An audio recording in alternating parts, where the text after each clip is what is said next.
Where'd it go? Use your eye cream so you don't look tired the day of, and then moisturize. And if it's a very hot day, probably something with some SPF, because water and sunscreen will keep you young forever. Hi, I'm David Montalvo. I'm 29 years old. I am going to go for Sex and the City 2. I did 1. I was a club goer. I'm going to forego the club goer this time and go for the international look.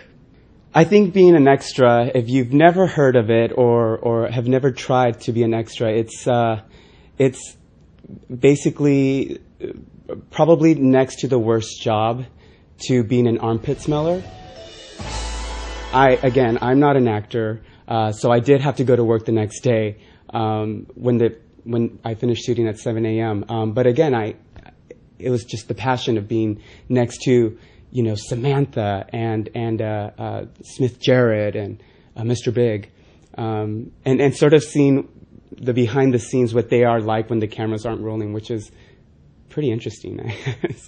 The lead actors were hitting on the female extras, and the female actresses that were in my scene were just very professional and didn't look at the extras and didn't talk with them, and they were in their world and focusing on their scenes, and it was exciting. It was exciting the first time, and I'm not an actor. I do this just because I just love the experience. So these are some other tops I'm considering if I do the button down. Make you stand out. The important thing is to be memorable too. They do take a Polaroid picture of you while you're there. So you give them your headshot, and then they take a Polaroid.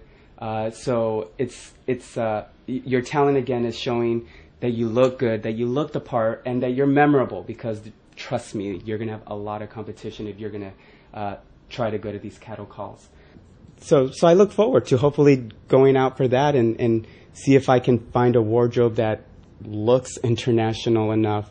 Probably something stylish, something a little bit with the European slant. So this, I think, will give it a nice international look.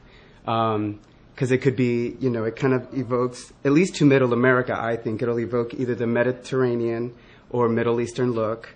And of course, to New York, it's just a European style. We never wear ascots.